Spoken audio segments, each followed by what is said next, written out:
And there you are. He didn't say take one. Why should he? This is take one of beautiful boxes. Now their boxes are made from 4 hexagons and 2 squares. And you can have a nice little lid that you can have a little loop and attach with a button. You could just have it flopping down like that. You could even have a little tassel on it. And if you didn't fancy a lid at all, why not make it lidless and have a bowl?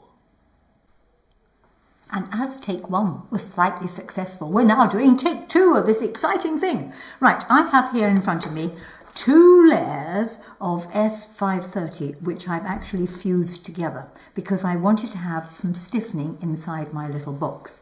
You could use another product, but if you fuse 2 layers of S530 together, it's really useful. Do make sure when you fuse it that you have, first of all, a sticky side down on the ironing board, and you put the sticky side of the top piece to the back of the underneath piece, and then just press it gently with the iron. You might need to leave the iron on it for a moment or two to get it to stick, but it does make a very nice stabilizer. Right, I'm going to cut hexagons from this. Now you can make this box any size you like. So I'm using the hexi tool to cut hexagons, but hey, come on, you can use any tool you like to cut a hexagon. So cut 4 hexagons from your fused stiffening. It is useful to have the fused stiffening, certainly with a sticky side on one side, makes it much easier to turn it through. Once you cut your 4 hexagons, you're going to need to cut 2 other pieces for the base and also for the lid of the little box, and we'll come to that in a moment. Once you've got your fabric done, your stiffening done, take the stiffening and make very certain you get the sticky side down to the fabric, and you're going to press it in place. Top tip, I found it was easy to pin the hexagon to the back of the fabric, turn it over, and then press it from the right side. Once you've done that, trim any excess fabric back to about 1/2 inch or so from the hexagon. You don't have to be particularly fussy about this because you're going to trim it afterwards. When you've done that, take your fabric covered hexagon and put it onto the additional fabric. You could use the same or you could use another one. And again, you can just hack it off to be much the same. Once you've hacked it off, we're going to do a spotted stitching. So I've sewn just outside the edge of the S530. Don't sew through it. Trimmed any excess fabric off, trim the corners off the hexagon, remove a pin because you don't want to get stuck with a pin in your finger, and then you're going to turn it through the hole. So it might take a bit of a wriggle, but you'll find with even 2 layers of S530 it actually turns through a treat. So keep turning, and when you've nearly turned it, get something like a knitting needle and use the blunt end and just poke the corners out of that little hexagon. Give it a gentle poke. Make sure they're nice and flat there.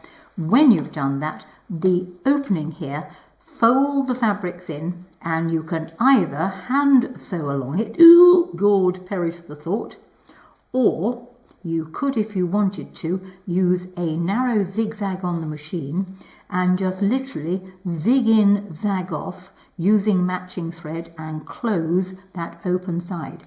When you've done it once, you're going to repeat exactly the same thing 3 more times. And just as a watch point, if you're using fabric that's got a directional design to it, make sure you get it the right way up with the opening in the same place. Right, having prepared the sides of the hexagon, we now need to do the bottom and the lid. The bottom of the hexagon needs to be a square the same size as one of the sides of the hexagon. So measure it and cut a square the same size. I'm using, again, 2 layers of the S530. The lid I like to make a little bit bigger, simply because I don't want it to fall inside the box. So insofar as the bottom of the box goes, press that to whichever fabric you're going to use, put another piece of fabric on the other side, sew around 3 sides, trim any excess off, and you're going to turn it through the hole, exactly as we've done before. The lid will be a little bit different because it pays on the lid to put some form of a little tab inside. Now you might want to use a piece of ribbon, you might want to use something like a covered thread, as I've got here. Here are some threads that I've literally covered by just zigzagging over them. Now if you're going to do a little tab of some sort and insert it now, you want to pop it in between the two layers of fabric. So I'm just going to put it inside there, and it will pay you to make certain you get it in the middle. So jiggle it until you get it in the middle. Pin it in place, because if you don't, the wretched thing will move when you come to stitch. When you've done that, you're going to put the two layers right sides together, and you're going to sew all the way around, leaving one side open.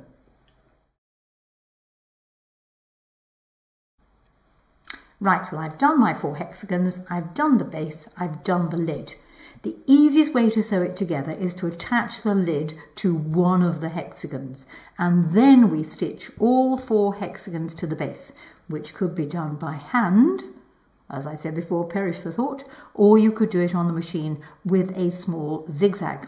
And when I do a little zigzag, I zig literally from one side to the other, just straight across the gap. So keep the zigzag really narrow and zig in, zag off, just attaching by the very, very skin of your teeth or skin of the fabric or edge of the fabric, everything together. So lid onto one side of the hexagon and so the other 4 hexagons onto the base, all the way round. Right, I've done my little zigzag, joining them all together. You could, of course, have done these by hand. And now it's just a question of folding up the sides and stitching them together. Sadly, you can't do this on the machine. I have tried, but failed. So just let me stick a pin in the top here, and you'll begin to see the box take shape. So line up the sides and stitch up sides. You could use a buttonhole stitch, you could use an oversew stitch, you could use ladder stitch, you could use any stitch your little heart desireth. So sew up the sides, and as you do so, the thing takes on the most amazing hexagon box shape. So there we are, we've sewn up the sides, little loop button on the front, you have a hexagon box. You could have very carefully fussy cut the material, as I've done on this one. If you didn't fancy a little button, you could have always had a tassel. And if you leave the lid off, it could be a bowl. Now, if you fancy having the bowl a little stiffer, this one has Vlieseline S133 inside. And sadly, it's not possible to turn it through, so I had to make little hexagon pockets and stick the interfacing inside, then seal it up, and follow all the rest of this video. Now, if you fancied it, there's no reason why you couldn't decorate your box. You could put a little four-petal flower on the top, so she's getting her teeth incorrect. Or, of course, you could use some form of a button or other decoration. So that's it. That's how to take 4 hexagons, 2 squares, and have a hexagon box.